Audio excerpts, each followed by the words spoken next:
Hello and a warm welcome to Mark Langdon's Bets Club, your one-stop shop for football betting insight. It's getting to that silly season, isn't it? So much going on. Mark Langdon will be previewing all of the Premier League football this weekend, a brief look back on what was a really exciting few rounds of Champions League fixtures, and of course Dan Charles will be with us later on in the show to talk us through all things EFL. Mark, it was an entertaining few days in the Champions League.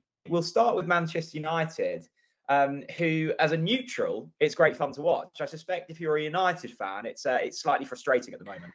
Well, yeah, and throwing away the sort of the win twice. I mean, they were 2-0 up and feeling like they were in control. 3-1 again in control, and now they're looking like the qualification is unlikely. They're not only they got beat by Munich, they then need the other game to end in a draw. I mean, you would have thought that it's over for United, and it's all about the defence, isn't it? Because they've scored 3 goals in every away game in the Champions League this season and picked up 1 point, which is, that's just silly, isn't it, really? And Onana, who had been playing better, I think, in recent weeks, and we shouldn't forget that it was his penalty save against Copenhagen that kind of kept their Champions League hopes alive for as long as they were. He's made 2 absolute blunders. The first one, I think, is more forgivable because the Galatasaray wall splits, and you know what he's trying to do. At least, he's trying to, gamble, isn't he? He's gambling where Ziyech is going, and it doesn't work out like that. So I can at least understand why he's done what he's done. The second one, it's an absolute joke, really, to defend like that. Really, I don't know what he's trying to do, Jack. Do you? I know you're in the pub. That was the thing. I mean, you would have done better. No. You would have done better after 4 pints.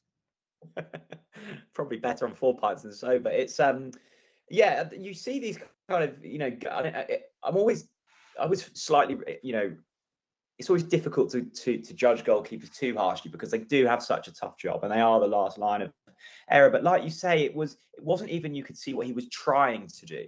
And I think sometimes mistakes occur and you go, I can see how that's happened. I mean, I was just looking at that and going, wow. I mean, that game was pretty much wrapped up if it wasn't for his foolishness. And a shocking display. And the other, I suppose, point is just longer term. Like, are the United defenders ever going to have full faith in Onana? He's great with his feet, but you want primarily them to be good, to be a very good goalkeeper. And I just think reliability is so important. You've probably known it yourself, Jack. Supporting Norwich, when you've had a reliable goalkeeper and when you've had one that makes you feel nervy, and the difference is enormous. And sometimes the nervy ones are capable of producing these wonder saves and having great games. But I think from a goalkeeper, you just want consistency. You just want sort of 7, 8 out of 10 every week, don't you? You don't want somebody to be a 9 and then a 2 because that's not the way to go, really, because it just makes everybody jittery around you. Obviously, United have got issues in midfield in terms of personnel. A lot of players out at the moment, but I think that should disappoint. Ten Hag said afterwards that they controlled the game, but I don't think that was true. I don't think it was a game that you could control. It was just absolutely chaotic, and I just feel like a better side than United would have been able to have slowed that game down at times and then just pick Galatasaray off, because Galatasaray were throwing just everybody forward. And United got sucked into that rather than just being patient and picking a pass and sort of, winning the game and just showing a cool head in sort of that last 20 minutes when there was still plenty of opportunities there for them. So big blow for them. And, it wasn't a difficult group. I mean, Copenhagen, Galatasaray, you should be able to finish above them. And if they don't, it's been a really disappointing campaign. I'm glad you mentioned how frantic it was. I couldn't believe, the early, start of the game, they'd got themselves into a position, even at 3-3. I mean, there could have been far more goals after that. I mean, Galatasaray had 16 shots, United had 17. I mean, that paints a picture of just how open it was. And it just struck me as sort of an inability from Ten Hag to change it in game. And I think that would be a concern if I was a United fan. Yeah, I'm going to give him a bit of slack here, though. I mean, you look at that bench and, like, not easy to change it at the moment, really, given the amount of players they've got out. If you think that Casemiro, Mason Mount, Christian Eriksen, just there is like three midfielders that could all do something different. Casemiro protects the defence. Eriksen can maybe keep the ball. Mason Mount, very good at sort of, when he's playing well, at sort of pressing opponents and winning the ball back and kind of diligently getting about his work. So I'll cut Ten Hag some slack there and just say that, I don't think it's the substitutions necessarily that's the issue here. I just think it's the goalkeeper, and he bought the goalkeeper. They spent a lot of money on him, and it was because Ten Hag wanted him, and that's the way it goes. Might be a Nana at the front door, Mark, trying to interject into that. I tell you, I'm not going to. I won't answer the door. I'll probably drop the parcel like he would. If it was frustration for Manchester United fans, it was also frustration for Newcastle. Mark, different circumstances in this, and I think if you look at the balance of play and hadn't watched the game, you would have probably gone, "Oh, your Newcastle should be very happy to have picked up a point." But the fashion in which PSG equalised was just horrendous, wasn't it? Yeah, it was. I mean, I just think that in the Champions League, I do think that a lot of those decisions are given as do you not? I mean, that doesn't make it still not harsh, though, does it? Just because it's harsh, really harsh, really, really harsh. But don't you find with VAR that fans of teams, and obviously you're neutral in this one, but fans of teams only ever get worked up when it's their team that's wrong. Like, when it's sort of, if Newcastle get a positive VAR decision and everybody else thinks it's a nonsense, you don't get Newcastle fans coming on going, it's a disgrace. You know what I mean? I think all football fans need to pull together if they want rid of VAR and sort of, not be joyful when they're on the right end of one, if that makes sense. But do you not think? I mean, particularly as a match-going fan, Mark, like you are, and you had the perfect example when you were playing Chelsea. It just ruins the flow of a match. I know this isn't what we're talking about in this situation, but in terms of an entertaining spectacle, I just think, particularly if you're at the game, it's not so bad if you're watching it on the telly, but. I just want to trust the referees more. The referee in that PSG Newcastle game is one of the best in the world, if not the best. And he kind of, he sees it in real time. He made a decision that I think when he said no penalty, that I think most people agreed with and felt that was like the common sense outcome from that sort of deflection. And at real speed, I think slowing the game down really doesn't do kind of anybody any favours a lot of the time. I just prefer it if we trusted officials. Obviously heartbreaking for Newcastle because they've got so many injuries at the moment. It was a really tough away game for them.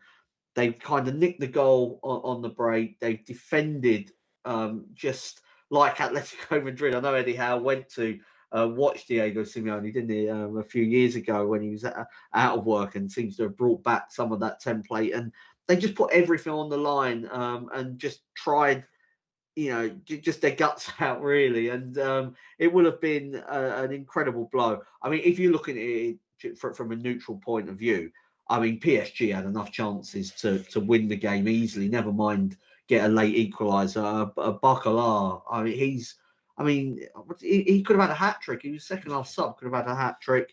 Kept PSG alive. Like nearly 5, wasn't it? Yeah, it was. Yeah. So I mean, let's face it. On the balance of play, it was the least PSG deserved, but it leaves a bitter taste. I think the way that the equaliser came about. We've got a situation now where that group is still very much alive. I know, it would have been much better for Newcastle to get the win because it then would have been in their own hands. But PSG have got to go to Dortmund and do their business, and they haven't been very good away from home in the Champions League so far. Dortmund have qualified, but are going to want to finish on top spot. So I don't think it's all doom and gloom for Newcastle, even though it will feel like it, for a while yet. But on the balance of play, it was the least that PSG deserved. I mean, they could have won the game by a couple of goals quite easily, I think.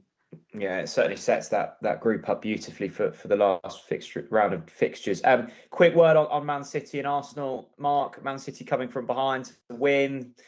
Not sure what more there is to say. Yeah, I mean, I think City, you can sort of discuss them more in the sort of big match. They've got Spurs coming up, but Pep Guardiola wasn't happy with the defending in the first half, but they've got that quality in the final third, and when they put it together, it makes all the difference. And Arsenal have got that quality in the final third as well. We haven't seen it in every Premier League game this season, and Lens maybe played into Arsenal's hands with let's call it naive defending, where they were so high. Nice. They had more possession than Arsenal, but they just left so much space for Martinelli, Saka, and Jesus. And if you can't put pressure on the ball and you can't stop Arsenal putting the ball sort of through, then you're in a world of pain. And it looked like an easy group for Arsenal when the draw was made, but you still got to go and actually win the games, and they've done it in good style.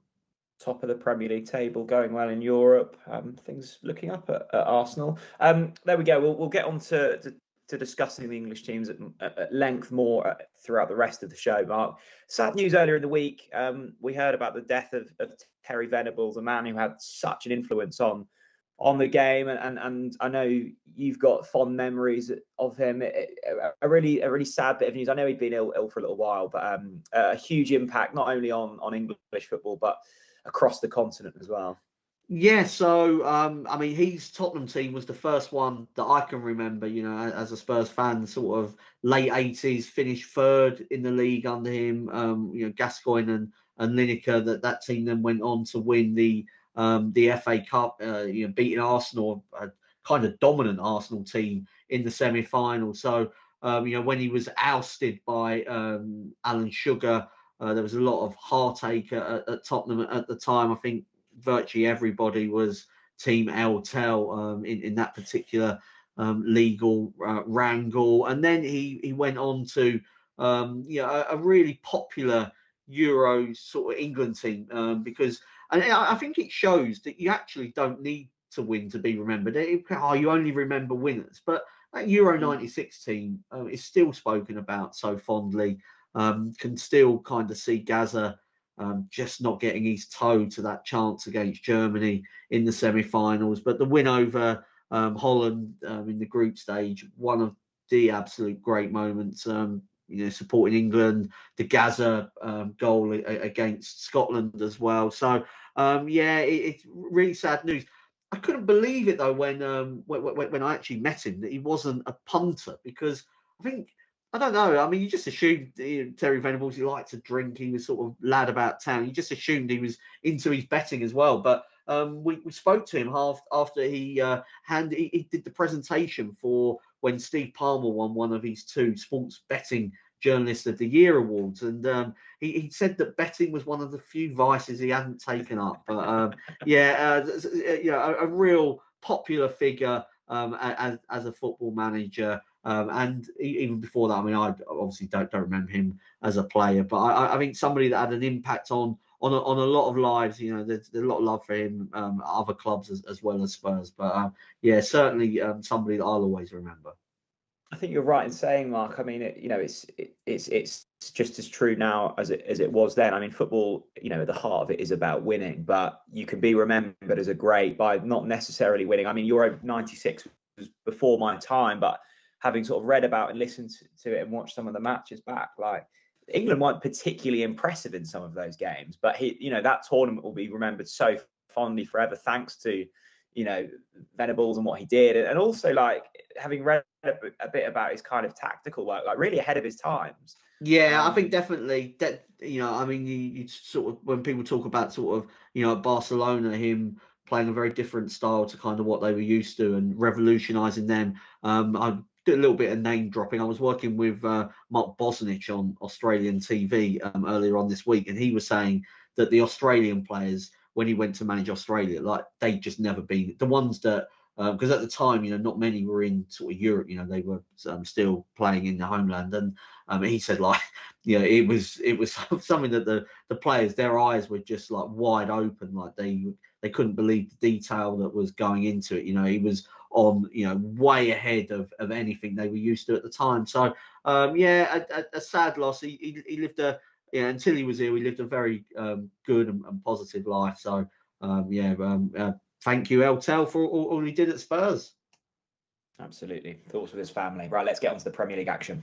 We'll start with the big match, Manchester City against Tottenham. Then let's take a look at the prices for this one. 4:30 on Sunday, 3-10 Manchester City, 5-1 the draw, 15-2 Spurs. Mark, I think you were fairly level-headed, even when the heady heights of Premier League football that you had under Ange at the start of this season. Things have tailed off slightly since then. I mean, what's the mood amongst the camp?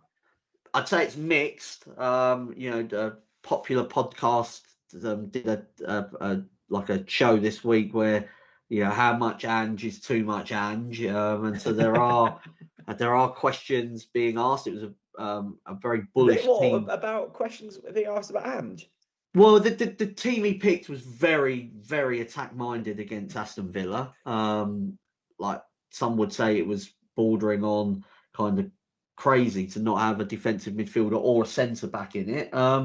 I would say they played really well for a large part of that game, and probably one of their best performances of the season.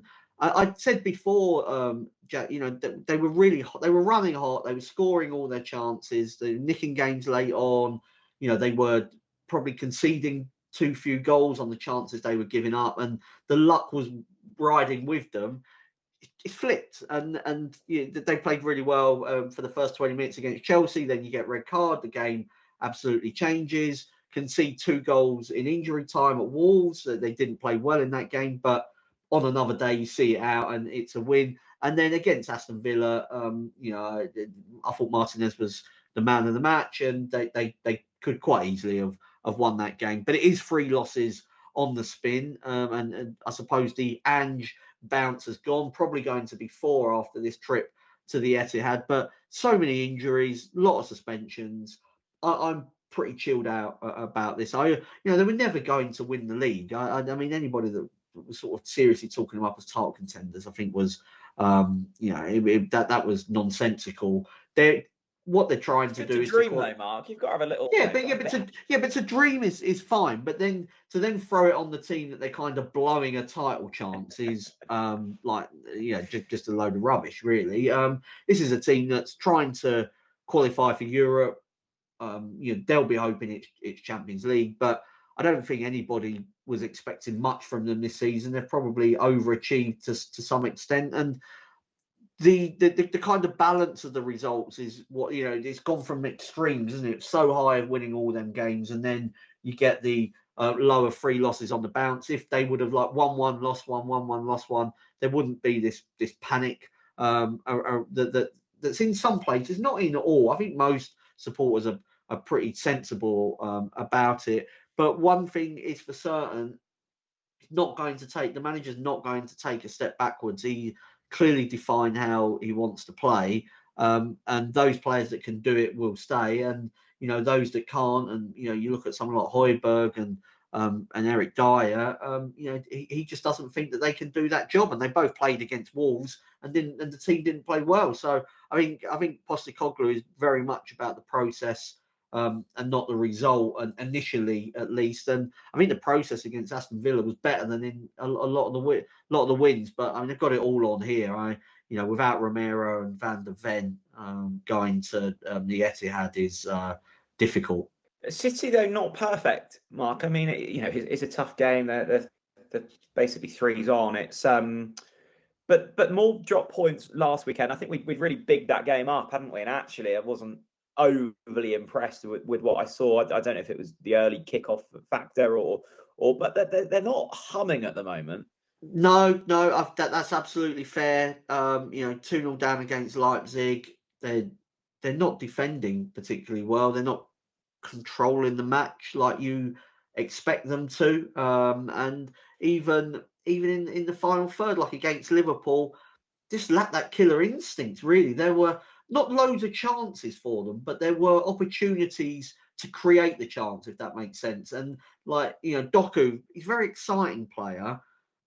He is sort of, I think he might be a better Adama Traore, but there are times when he kind of just gets his head down, and actually that's not what City are about, is it? And he might like dribble across the pitch rather than sort of create the opportunity. And I always think City are at their best when they do the quick passing, because that is almost impossible to stop. And we saw that in the second half against Leipzig.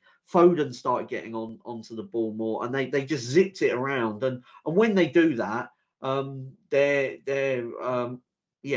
they are the best team around. But you're not having to do much to score against them at the moment. I mean, Leipzig, sometimes it just punts up the top of the pitch, and a Pender was just in. So Tottenham have got a lot of pace on the counter attack with Son and Johnson particularly. So they'll believe that they can sort of create opportunities in the game. I'm just not sure how Emerson and Ben Davies stop Erling Haaland. You don't sound overly confident, but City, I guess, tough to back at the price. What's the bet for this one? Yeah, I mean, to what City around 2-7, 9-1 Spurs, 5-1 the draw. I mean, it shows where I think Tottenham are at for this game in particular. I was going to go for Man City to win and both teams to score. Man City have only kept 3 clean sheets in their last 17 games in all competitions, and I think we've seen enough of Tottenham to know that they carry an attacking punch and will keep on stepping forward, kind of no matter what the score is. Okay, great stuff. Let's spin through the rest of the Premier League action. Okay, no early kickoff on the Saturday this week, so we'll start with the 3 o'clock fixtures. Arsenal against Wolves first up, 2-7 Arsenal, 9-2 the draw, 9-1 Wolves. Starting to feel a little bit sorry for Wolves. Mark, I didn't think I'd ever say that, but I am. Yeah. I mean, more VAR heartache for them, been a kind of theme of the season. And just another thing that came out of that defeat against Fulham were the bookings to Gomez and Lamina, which means they're suspended for the trip to the Emirates, and that's their kind of heart of their midfield sort of taken away. So on their day, Wolves have shown they can be a dangerous side, haven't they? But without those players, I think this should be comfortable enough for Arsenal. I'm going to go for Arsenal to win and under 3.5 goals. They cut loose the Gunners against Lens on Wednesday, but in the Premier League, more often than not, been a grind, isn't it, for the Gunners this season? I sort of see it being more like the Brentford game than the Lens one for them on Saturday. Okay, well, Brentford next up. Let's preview that one. Brentford against Luton, 9-20 Brentford, 7-2 the draw, 11-2 Luton. And I was chatting to a few Luton fans in the week, Mark, and they're starting to dare to dream a little bit after this Everton points deduction. I mean, it's still unlikely that Luton survive, but a win last weekend, looking upwards rather than downwards, good time to be a Luton fan. Not as hapless, I think, as what many had predicted pre-season. You could say that about Wolves as well, but I think Luton are more competitive. They're staying in games, and even if they don't win, they're nearly always competitive, and they of course got that win against Crystal Palace. I'm going to go for the draw in this game, and it's purely because I think Brentford are at their best when there's a lot of space in behind for their quick attackers to take advantage. And actually, in this game, being good at set pieces and those long throws and the corners and whatever, like Luton should be able to deal with that if Luton have got a strength. It's their physicality.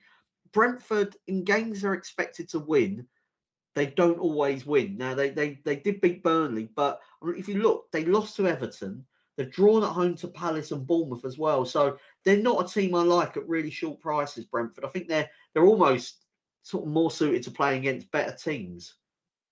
I loved listening to Troy Townsend talking about Elise's goal last weekend, and Max Rushton on Guardian sort of asked him, like, what did you think of the goal? And he was like, I didn't see it. He was at the game, but the visibility is so bad at the ground. He said he saw him pick the ball up, and then the ball was in the back of the net. He's a good player. Such a brilliant player, such a unique ground. Let's take a look at Burnley against Sheffield United, a game that wouldn't look too out miss in the Championship. 4-5 Burnley, 13-5 the draw, 7-2 Sheffield United. Burnley odds on at home. Never thought I'd see the day.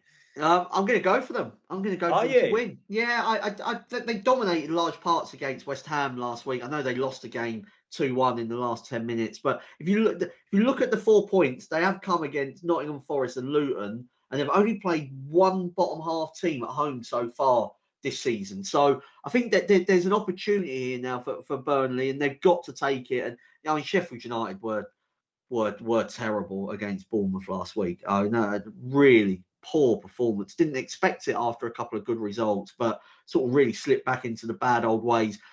I think it will be a Championship game next season, but I'd go for Burnley here. Yeah, I know. I can understand the nervousness about backing them odds on, but they don't play Sheffield United at home every week, do they? Do you think it's fair to say that for both teams this is almost season defining? I never go that big because there's always another game. Come on, we need a title, Mark. We need a clip or something for so. Yeah, apologies. Yeah, you're not gonna be able to sort of clip this one up and put it on Twitter, are you? No, it's it's the most important game because it's the next one. There we go.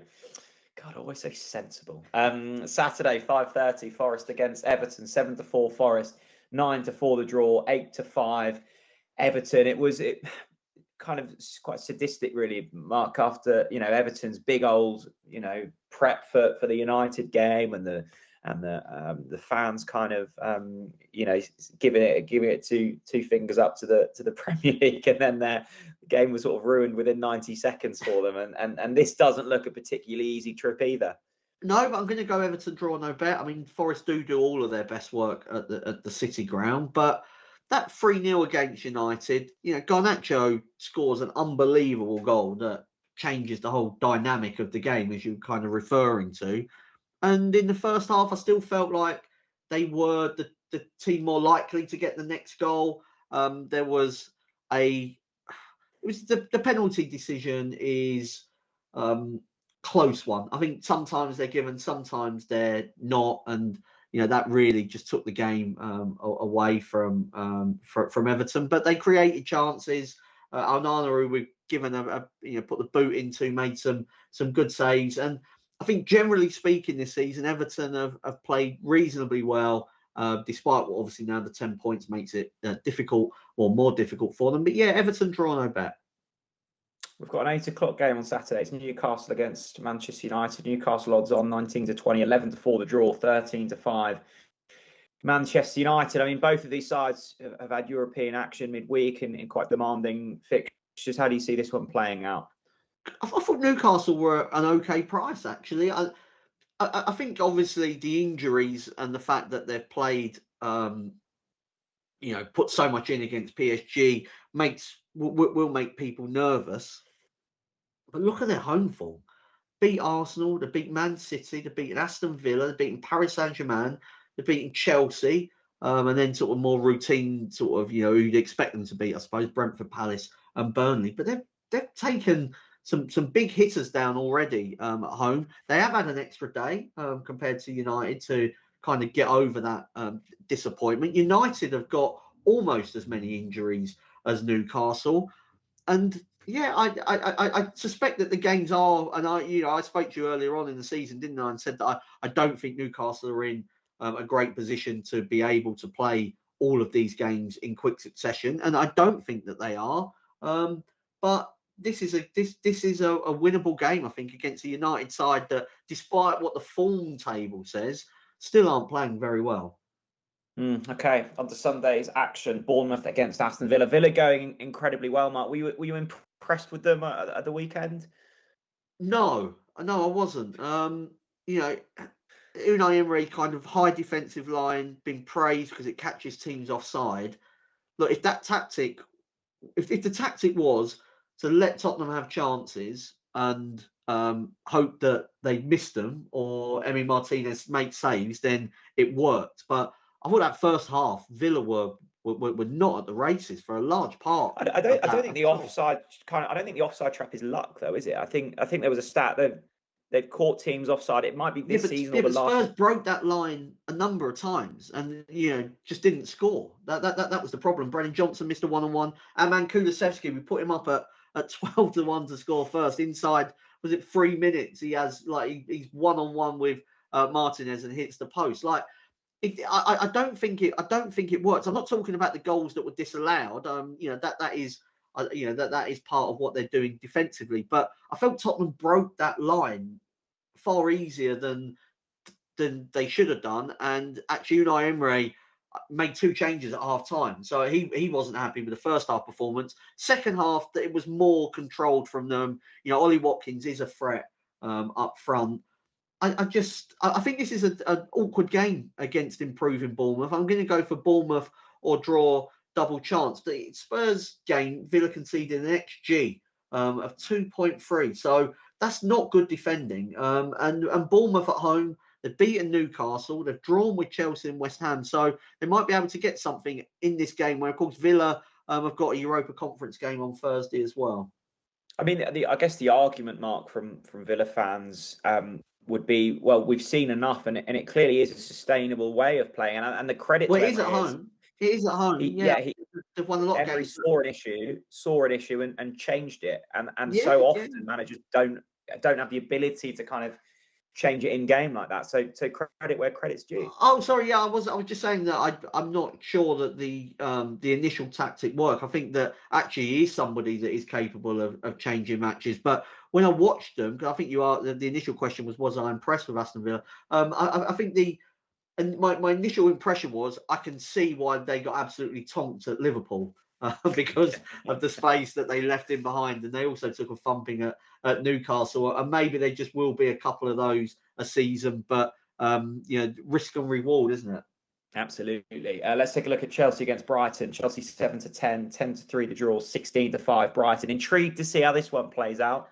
Yeah, I mean, look, Brighton got the trip to Athens on Thursday. We're speaking before that. I mean, Ansu Fati and Lamptey, the latest 2 players to be ruled out with long-term injuries for Brighton. It feels like a theme, doesn't it, in the Premier League, how many teams are suffering with them at the moment. Yeah. Brighton are one of those that are not able to put out their best 11. Lewis Dunk, very influential defender, is suspended for the game as well. So, I'm usually very pro Brighton, but I can't be on this occasion. I think it's all in place for Chelsea to bounce back from their disappointing performance at Newcastle.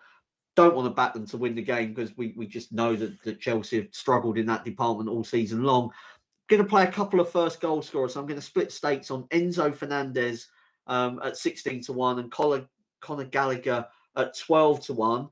Enzo Fernandez has had 21 shots so far in the Premier League this season. Gallagher a little bit behind on that stat, but 43% of his shots have been on target. So I think that's a good return. And I can't trust those Chelsea forwards, but maybe the goal might come from midfield. Okay, great stuff. Liverpool, Fulham, 2:00 Sunday. 4's on Liverpool, 11-2 the draw, 8-1. Fulham, a routine win for Liverpool? I think so. No, Alisson is obviously not ideal, but I think Kelleher has usually come in and looked very good. Klopp's going to have a problem at some stage because he's going to want to go out and become a first-choice goalkeeper somewhere. So I'm not that worried by the fact he's got to play. I'm going to go for Liverpool to win 3-0, 8-1. They've won 3-0 in 3 home Premier League games this season.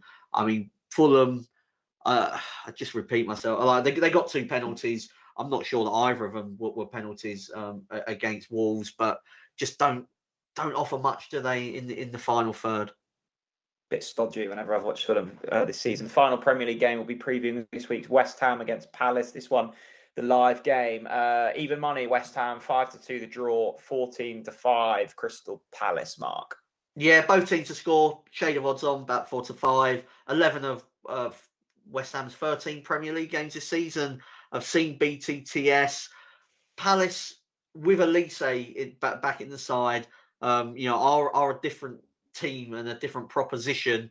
And this game might suit them more than, say, the one at Luton where they're expected to go and win. I don't mean, they can sort of play their normal game. West Ham, defensively, probably not as good as David Moyes would have wanted so far this season, but they found a way to win, didn't they, at Burnley last week? So, yeah, both teams to score. Okay, let's talk to Dan Childs, EFL, and of course FA Cup action this weekend too. Looking forward to it. If you want some free football bets this season, we've got you covered. Simply head to racingpost.com/free bets, and there you'll find over £200 worth of them for you to use this season. That's racingpost.com/free bets. Yeah, always great to have Dan Childs alongside us, and it's FA Cup weekend. You know, the cold snap is around the corner when you've got FA Cup action to look forward to. As always, if you're new to Bets Club, we start with a team in focus. Dan provides some insight into a team in the EFL, one to maybe add to your tracker for good or for bad reasons. Dan, who are we going to be taking a look at this week? Yeah, well, I'm taking a look at Tranmere this week. They've had a really tough season at the moment, struggling towards the bottom of League Two, but have improved quite a bit over the last few weeks. And their result on Tuesday, got a 2-2 draw away to Mansfield, really sort of caught my eye. One of them sort of coupon buster results. And you look into it and you think, have they been lucky there? And no, they weren't lucky at all. They've actually outshot Mansfield, 7 shots on target to 5. Apparently were a real threat on the counter-attack, and all the more impressive because they were quite light up front as well on Tuesday. Christian Dennis was injured, Connor Jennings suspended, Luke Norris injured as well. So they're missing sort of probably their 3 most effective forward players, Tranmere, and still performed really well. And it's a sign of Nigel Adkins was sort of he was working upstairs there earlier in the season, and then he took over after Ian Dawes was sacked. He was the interim manager. Then he got the job on a permanent basis just before they lost at Stevenage 4-3 in the FA Cup, and ever since then their performances, since he's got the job permanent, the players seem to be responding to him. They've gone 4 games unbeaten, so they had some really good home wins, 3-0 against Forest Green, 3-1 against Gillingham, and that result at Mansfield really catches your eye, considering they're going there to one of the toughest away trips in the division. They're going there with about 3 of their best attackers, and to play like that, I think they're a team to watch, going forward. I don't see them going down there 9-5 for relegation. I wouldn't be, taking those odds, and I'd be looking to get with them in the weeks ahead. Okay, things on the up then for Tranmere. 3 selections across EFL football and FA Cup action this weekend. Dan, where shall we start? I'm going to start off with the only League One fixture of the weekend. Northampton and Portsmouth both been knocked out of the FA Cup in the first round. They're playing each other at Sixfields, and I think this could be a surprise result. Actually, going to go for Northampton on the draw no bet. I think 6-4 is a good bet.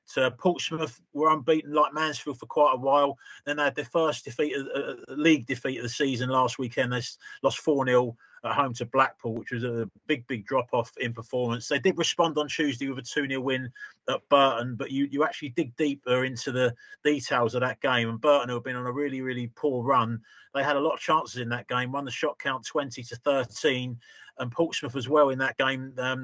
Colby Bishop, their main striker, who's got 11 goals for them, he went off injured as well at half-time, and that doesn't look like he's going to be back for a few weeks. So that's a big blow for Portsmouth, who also lost Regan Paul as well, an important defender for them about a month ago. So the spine of the team's taken a little bit of a battering, in recent times for Portsmouth, and Northampton on the other hand, they're 3 wins in a row at the moment, going really well. Probably one of the results of Tuesday night when they went and won 2-1 away to Blackpool as well. Fantastic result.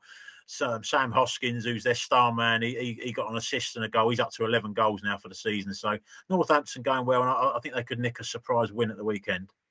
Northampton in the draw no bet market. Let's take a look at some of the FA Cup games then, Dan, and what's your first in this angle? First one I'm going to go for is Bristol Rovers of League One to win away to League Two Crew. I think this will sort of go with the higher division team, their odds against, which I think is a decent bet. I mean, Bristol Rovers, there's a bit of talk that Andy Mangan, who's the interim manager after Joey Barton got the sack there, the latest sort of talk is that he won't get the job full time, but he's actually done all right, Andy Mangan. They've only had 1 loss in 7 since he's been there. Bit of a disappointing 1-1 draw at home to Orient on the Tuesday, where they conceded an injury time equaliser. But generally, they're playing quite well, and they're against a Crew team that they've suffered a lot of injuries recently as well. They're 5th in League Two, going reasonably well, but the effects of the injuries is starting to take shape. They went to Sutton, bottom of the League 2 on Tuesday night, only managed to draw the game 1-1. Bristol Rovers at home is a much tougher fixture than Sutton away, so Bristol Rovers to win this one. Okay, and the third and final pick for this week, Dan. Yeah, all League One tie between Stevenage and Port Vale. I'm going to go for a shock here. Port Vale or draw double chance, so Port Vale to at least be in the hat after the weekend. Port Vale, they've had a bit of a tough run, no winning 10 games at the moment, but they have been getting quite a few of their players back from injury. They had a lot of injuries during this bad run they've been on. Played Derby at home on the Tuesday, lost 1-0, but Derby are on a great run, and apparently it was a tight game, could have gone either way. So big improvement in Port Vale's performance. And I think that I often think when a team's under pressure and the manager's under pressure in one of these cup games, it means they're not going to make too many changes. I think they'll probably go with a strong side. Stevenage's manager, Steve Evans, has already said he's going to make quite a lot of changes for this game. So that's another reason to sort of go with Port Vale. They had a really tough game against Peterborough at home on the Tuesday. Got a hard-fought 2-2 draw, but as I said, Evans says he's going to make quite a few changes. So with that in mind, take Port Vale to at least still be in the hat.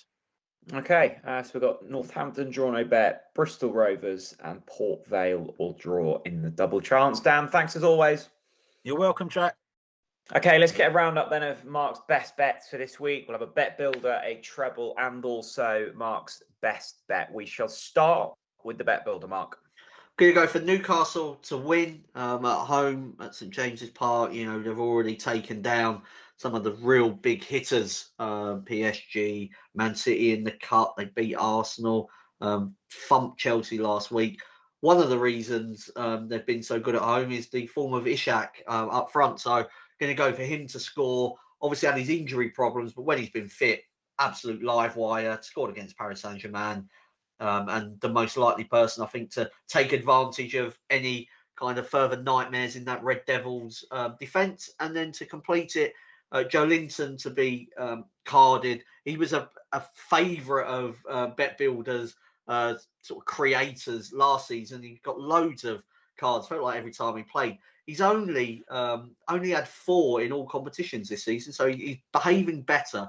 If you look at the games where he was booked, it was against Manchester United in the EFL Cup when Newcastle thumped them, against Chelsea, against Paris Saint-Germain, and against Man City. So in big games, he kind of tends to lose his head slightly. He's been booked in his last 2 games, and he was also sent off in Brazil against Argentina, another big game. So I think he's just somebody that gets caught up in the emotion of things.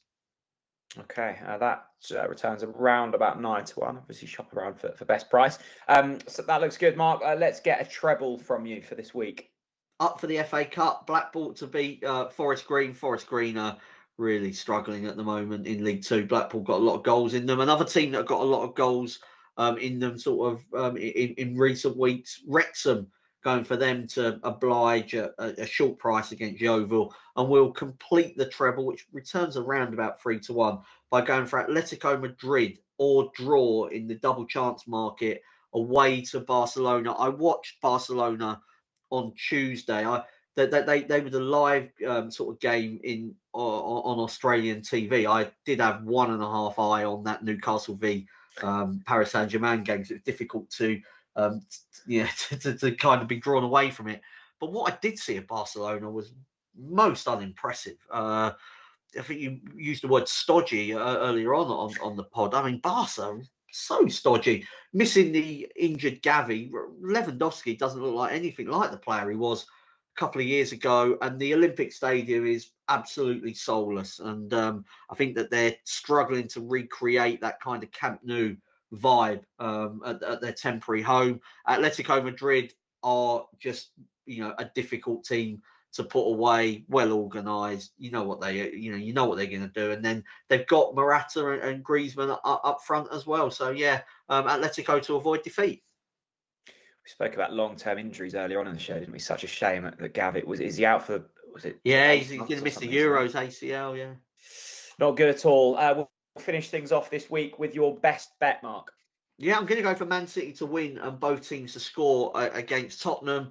The Man City aspect of this, I think, is fairly obvious. Tottenham have been decimated by injury and suspension, and have got no centre backs that the manager trusts. Eric Dyer's probably the last man standing in that regard, and Erling Haaland against Emerson Royale and Ben Davies feels like a big mismatch, really, just in terms of how they nullify that threat. This game was 4-2 last season. Spurs raced into a 2-goal advantage in Johnson, Kulusevski, Son. They've got players that can hurt City, no doubt about that, but they're probably going to have to score 3 or 4 to stand a chance. I don't think that they'll be able to do that. So Man City to win and both teams to score. Okay, that's the best bet for this week. What's the rest of the week got in store for you, mate? It feels like whenever I ask this question, you're off to a birthday party or a dinner or something. You're a very, very sociable man, aren't you? You could say this is my perfect weekend, Jack. Really, I suppose maybe I could have fit in a bit of football, but I'm not. Sitting on the sofa all day Saturday.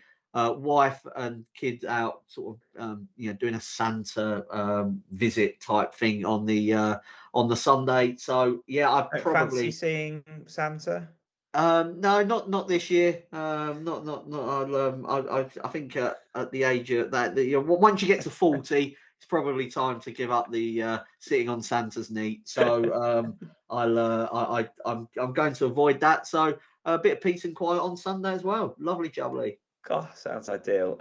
Thanks to everyone for tuning in for Bets Club. It's going to be a frantic December, so looking forward to bringing you these on a weekly basis. We'll be back next Thursday for another episode. If you are backing any of Mark's or Dan's tips this weekend, please remember to do so responsibly. Stay safe, everyone. See you later. Bye-bye.